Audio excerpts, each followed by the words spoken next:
Good morning. Savitribai Phule एवं पर्यावरण शिक्षण संस्थान के बीएड सेकेंड ईयर के पेपर 4 स्वयं की सूझ की यूनिट सेकेंड संप्रेषण यानी कम्युनिकेशन के बारे में हम जान रहे थे। तो यूनिट सेकेंड संप्रेषण कम्युनिकेशन के हम आज नेक्स्ट टॉपिक यानी कि प्रभावशाली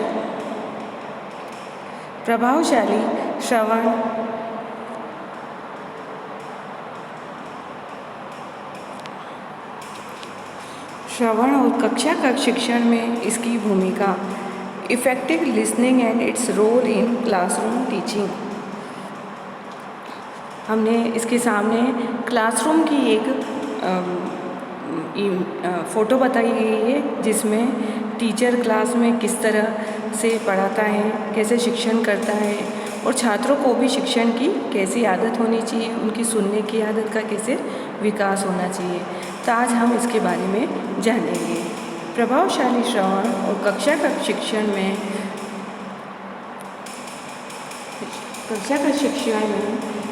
इसकी भूमिका, effective listening and its role in classroom teaching. यानी कि जब तक शिक्षक तथा छात्र के तथ्यों को ध्यानपूर्वक नहीं सुनेगा तब तक शिक्षक तथ्यों को भी ध्यानपूर्वक नहीं सुनाएगा। तो इसी तरीके से अगर हम एक उदाहरण देखें तो हम जानते हैं कि जो इंडियन फैमिली होती है यानी कि भारतीय परिवार होते हैं तो उनमें देखा जाता है कि बच्चे अपने दादा दादी से कैसे आत्मीयता रखते हैं। इसके कारण पर विचार किया जाए तो ये तथ्य स्पष्ट होता है कि दादा दादी द्वारा छोटे बच्चों पर विशेष स्नेह का प्रदर्शन किया जाता है तथा वे बालकों की प्रत्येक बात पर बड़े ध्यानपूर्वक सुनते हैं। इसका परिणाम ये होता है कि बालक के मन में विश्वास उत्पन्न हो जाता है कि दादा दादी उनके प्रमुख सहयोगी हैं तथा उनके साथ ही अपनी समस्याओं एवं दुखों को बांटा जा सकता है। तो दादा दादी के प्रति पूर्ण विश्वास होने की स्थिति में बालक अपने माता पिता की तुलना में दादा दादी की बातों को ध्यानपूर्वक सुनता है तथा उनका अनुकरण करता है।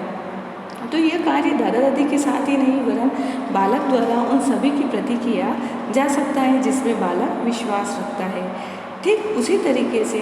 इस प्रकार की प्रक्रिया में कक्षा में शिक्षक और शिक्षार्थी के मध्य संपन्न होती है कि जब तक शिक्षक शिक्षार्थी को अपने विश्वास में नहीं लेगा तब तक वह शिक्षक के तथ्यों को ध्यानपूर्वक नहीं सुनेगा। इसीलिए शिक्षक को चाहिए कि छात्रों में इस आदत का विकास करने के लिए सर्वप्रथम बालक को विश्वास में लेना अनिवार्य होगा। इस तरीके से बालक में सुनने की आदत का विकास करने के लिए शिक्षक को निम्नलिखित उपाय करने चाहिए, यानी कि बालक की मनोदशा ज्ञात करना। तो कक्ष में सीखने की प्रक्रिया में शिक्षक को सर्वप्रथम बालक की मनोदशा का ज्ञात होना चाहिए। यदि बालक अध्ययन करने के लिए तैयार है तभी उसका ध्यान शिक्षक द्वारा प्रस्तुत तथ्यों की ओर जाएगा, अर्थात इस स्थिति में ही वह अधिक से अधिक तथ्यों को ध्यान से सुनने का प्रयास करेगा। अब हमारा सेकंड पॉइंट है कि छात्र की संपूर्ण समस्याओं को शिक्षक द्वारा ध्यानपूर्वक सुनना। यानी कि बालक में सुनने की आदत के विकास के लिए यह आवश्यक है कि शिक्षक स्वयं पहले छात्र को सुनने का प्रयास करें। जब छात्र की संपूर्ण समस्याओं को शिक्षक द्वारा ध्यानपूर्वक सुनेगा तो उस स्थिति में शिक्षक छात्रों में ध्यानपूर्वक श्रवण की आदत का विकास कर सकेगा। तो क्योंकि इस प्रकार की व्यवस्था शिक्षार्थी में शिक्षक के प्रति विश्वास उत्पन्न करती है। अब हमारा थर्ड पॉइंट है कि शिक्षक को रुचिपूर्ण ढंग से विषय संबंधी ज्ञान को सिखाने का प्रयास करना। यानी कि छात्र सुनने की आदत का विकास करने के लिए शिक्षक को रुचिपूर्ण ढंग से विषय संबंधी ज्ञान सिखाने का प्रयास कराना चाहिए। तो इसके लिए शिक्षण अधिगम प्रक्रिया में शिक्षण अधिगम सामग्री का प्रयोग अनिवार्य रूप से करना चाहिए। अब हमारा फोर्थ पॉइंट है कि शिक्षक को नवीन विधियों का प्रयोग करना चाहिए। सुनने की आदत का विकास करने के लिए शिक्षण अधिगम प्रक्रिया में शिक्षक को नवीन शिक्षण विधियों का प्रयोग करना चाहिए जिससे छात्र रुचिपूर्ण ढंग से विषय संबंधी ज्ञान सीखने के लिए प्रेरित हो सके। तो इसके लिए शिक्षक को हमेशा नए नए तरीकों को यूज़ करना चाहिए, नई नई टेक्निकों को क्लासरूम में यूज़ करना चाहिए। इससे स्टूडेंट्स यानी कि छात्रों में भी इंटरेस्ट डेवलप होगा और वह शिक्षण के प्रति उनकी रुचि विकसित होगी। तो इसके लिए एक टीचर को भी हमेशा एक्टिव रहना चाहिए उसे भी हमेशा नए नए मेथड को यूज़ करना चाहिए। किसी दिन उसे मॉडल के रूप में उसको टीचिंग करानी चाहिए, किसी दिन उसे चार्ट पर फ्लो चार्ट के रूप में टीचिंग करानी चाहिए। तो इस तरीके से कंटेंट को अलग अलग तरीक़ों से नई नई टीचिंग मेथड से पढ़ाने से बच्चों में भी इंटरेस्ट डेवलप होगा और बच्चे भी टीचर के प्रति और नई शिक्षण विधियों के प्रति रुचि जागृत कर सकेंगे और वो विषय संबंधी ज्ञान सीखने के लिए प्रेरित हो सकेंगे। अब हमारा नेक्स्ट 5th पॉइंट है कि शिक्षक को शिक्षण में अधिगम प्रक्रिया में छात्रों की सहभागिता सुनिश्चित करना, यानी कि छात्रों में सुनने की आदत का विकास करने के लिए शिक्षक को शिक्षण अधिगम प्रक्रिया में छात्रों की सहभागिता सुनिश्चित करनी चाहिए, जिससे छात्रों के अपने अस्तित्व का बोध हो सके तथा वह ध्यानपूर्वक शिक्षक कथन को सुनने के लिए प्रेरित हो सके। यानी कि अगर टीचर कुछ भी बता रहा है क्लास में कंटेंट के प्रति, तो छात्रों को इससे अगर छात्र पूरी तरीके से टीचर के साथ इन्वॉल्व नहीं होंगे तो वो कंटेंट उस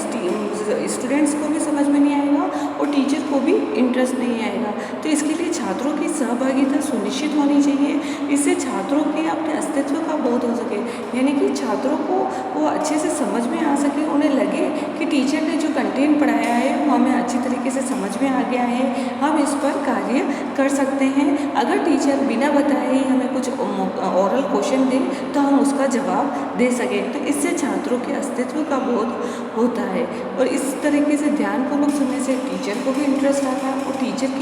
टीचर की लर्निंग से बच्चे भी अधिक खुश होते हैं और इंटरेस्ट डेवलप होता है। अब हमारा नेक्स्ट 6th पॉइंट है कि शिक्षण अधिगम प्रक्रिया में शैक्षिक तकनीकी का प्रयोग,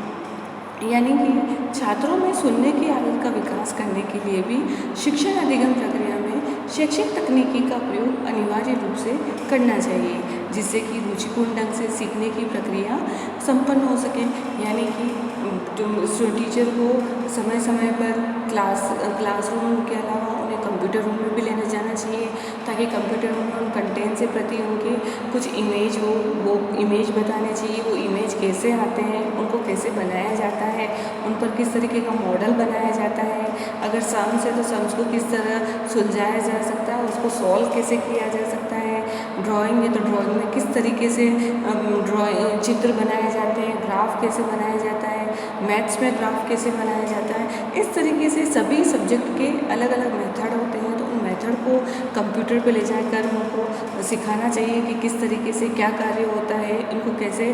सॉल्व किया जाता है, इन्हें कैसे उसमें कंप्यूटर पर ये स्क्रीन पर आते हैं, कैसे क्या करना चाहिए, इमेज कैसे आती है, ड्राइंग कैसे बनती है, इस तरीके से फाइल कैसे बनती है, सभी डेटा को अपनी अपनी फाइल में कैसे सेव करनी चाहिए, कैसे उनको यूज़ करना चाहिए। इस तरीके से जो शैक्षिक तकनीकी का प्रयोग है वो बच्चों को अच्छे से आना चाहिए, ताकि टीचर की लर्निंग का भी पता चले कि टीचर भी एबिलिटी वाला है और स्टूडेंट्स का भी पता चले कि उनकी लर्निंग अच्छे से हो रही है, तो उनमें अच्छे से विकास अच्छे से हो रहा है, कि हर तरीके का उनका विकास हो रहा है, मानसिक योग्यता, मानसिक सामाजिक विकास और इस तरीके से उनके तर्क शक्ति का भी अच्छे से विकास होता है, ताकि वो है ना हर कार्य को कम समय में अच्छे से समस्या का समाधान करने में सक्षम हो सके। तो इस तरीके से शैक्षिक तकनीकी का उपयोग करने से बच्चे नवीन टेक्नोलॉजी के बारे में भी अवगत हो जाते हैं, उन्हें पता चलता है कि आने वाले समय में किस तरीके की टेक्नोलॉजी चलेगी, उस पर किस तरीके से कार्य किया जाएगा। तो इस तरीके से समय समय पर टीचर को शैक्षिक तकनीकी के प्रयोग के बारे में अवगत कराना चाहिए। फिर हमारा 7th पॉइंट है कि शिक्षक द्वारा उचित संप्रेषण की व्यवस्था स्थापित करना, यानी कि छात्रों में सुनने की आदत का विकास करने के लिए आवश्यक है कि शिक्षक द्वारा उचित संप्रेषण की व्यवस्था स्थापित की जाए, जिससे छात्र अपनी समस्याओं का समाधान प्राप्त कर सके तथा शिक्षक के तथ्यों को भी ध्यानपूर्वक सुन सके।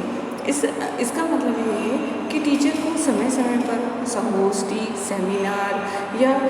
ग्रुप डिस्कशन रखना चाहिए, ताकि इससे क्या हो, बच्चे और स्टूडेंट के बीच में ग्रुप डिस्कशन होगा या सेमिनार होगा, तो किसी टॉपिक पर जो वार्ता होगी तो उसमें वो वार्ता उस टॉपिक पर किस तरीके की समस्या चल रही है, उसका समाधान कैसे होगा। इस तरीके से टीचर और स्टूडेंट्स का आपस में जब वाद विवाद होगा, यानी कि पक्ष विपक्ष में जब बातें होगी, तो उससे पता चलेगा कि किस समस्या का समाधान कैसे निकाला जा सकता है। तो इस तरीके से क्या होगा कि शिक्षक भी छात्रों के तथ्यों को सुनेंगे, बातों को सुनेंगे, और छात्र भी शिक्षक की बातों को सुनेंगे कि उसका कौन सा पक्ष सही है और कौन सा पक्ष गलत है। तो पक्ष विपक्ष की दोनों तरीके की बातें उनके सामने रखी जाएंगी। इस तरीके के सेमिनार, संगोष्ठी या ग्रुप डिस्कशन समय समय पर कक्षाओं में भी आयोजित किए जाने चाहिए। कभी और समय समय पर कभी बड़े लेवल पे भी सेमिनार का आयोजन करना चाहिए, ताकि सभी बच्चों को उनमें इंक्लूड किया जाए, सभी बच्चों को उनकी जानकारी मिलनी चाहिए। अभी वर्तमान में क्या चल रहा है उस टॉपिक पर भी बात करनी चाहिए कि क्या वो, जैसे कि आज के समय में हमारा कोविड-19 की प्रक्रिया बहुत ही हावी होती जा रही है। ये जो प्रोसेस चल रहा है महामारी का, तो ये बहुत ही ज़्यादा बढ़ता जा रहा है। तो इस पर भी स्टूडेंट्स और जो टीचर का आज ऑनलाइन ये ऐसे सेमिनार, संगोष्ठी, ग्रुप डिस्कशन होने चाहिए, इसके पक्ष विपक्ष की वार्ता होनी चाहिए, ताकि इन समस्याओं का समाधान हो सके। और जो न्यू जनरेशन है, नई पीढ़ी है, तो उनके मन में क्या है, तो इस तरीके की उनके मन की जो बातें होगी, वो क्या चाहते हैं उसके प्रति, उस कार्य के प्रति, उस टॉपिक के प्रति, तो क्या होना चाहिए, इस तरीके की सभी बातें निकल कर सामने आती है। तो टीचर और स्टूडेंट को भी इस तरीके से समय समय पर ऐसे संगोष्ठी, ग्रुप डिस्कशन कराने चाहिए, ताकि उनके तथ्यों को, टीचर भी छात्रों के तथ्यों को सुन सके और छात्र भी टीचर के तथ्यों को सुन सके। इस तरीके से इंटरेस्ट भी डेवलपमेंट होता है और समस्या का समाधान भी होता है और लर्निंग भी अच्छे से होती है। और नेक्स्ट पॉइंट है 8, शिक्षक की कक्षा में सहयोगी की भूमिका होनी चाहिए। यानी कि सुनने की आदत का विकास करने के लिए शिक्षक को कक्षा में सहयोगी की भूमिका होनी चाहिए। अर्थात शिक्षक को छात्रों की समस्त शैक्षिक एवं अशैक्षिक समस्याओं के समाधान में सकारात्मक रूप से सहयोग करना चाहिए। यानी कि टीचर को हमेशा पॉजिटिव व्यू में रहना चाहिए, पॉजिटिव थिंकिंग होनी चाहिए, हर कार्य के प्रति उसका पॉजिटिव थिंकिंग होनी चाहिए, ताकि उन्हें बच्चों को ये सिखा सके कि लाइफ में जो भी कार्य करना है हमेशा सकारात्मक सोच के हिसाब से सहयोग करते हुए करना चाहिए। तो टीचर को छात्रों के साथ सहयोगी प्रवृत्ति अपनानी चाहिए, ताकि छात्र में ऐसी कोई भावना ना आ सके कि उन्हें अगर पढ़ाई के प्रति अगर इंटरेस्ट नहीं है, तो जो टीचर को चाहिए कि बच्चों में इंटरेस्ट डेवलप करे, वो नई नई टेक्निकों को यूज़ करे। अगर छात्र या छात्रा को किसी तरीके से कोई पारिवारिक भी समस्या है, तो उन्हें अपने पास बुलाकर उनके साथ सहयोगी मित्रता का व्यवहार करते हुए उसकी समस्या का समाधान करना चाहिए। उसे पूछना चाहिए कि उसे किस तरीके की समस्या है, उसे पढ़ाई के प्रति उसकी, अगर वो पढ़ाई में इंटेलिजेंट है लेकिन उसकी किसी दूसरी तरीके से कोई समस्या है, तो उसकी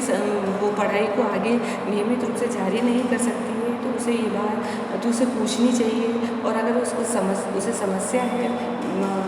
अर्थोपार्जन की या इनकम की, तो उसका समाधान करना चाहिए। उसे प्रिंसिपल को ये बात बतानी चाहिए, ताकि प्रिंसिपल किसी न किसी तरीके से कुछ सहायता अनुदान उस छात्र छात्रा को दे सके।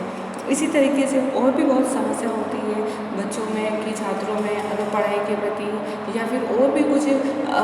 अपने पारिवारिक समस्या होती है, तो उनका भी टीचर को थोड़ा समस्या को सुलझाना चाहिए। अगर हो सके जितनी कोशिश करके उन समस्याओं का समाधान भी करना चाहिए, ताकि वह उस छात्र का उस शिक्षक के प्रति भी सम्मान जागृत हो सके और वो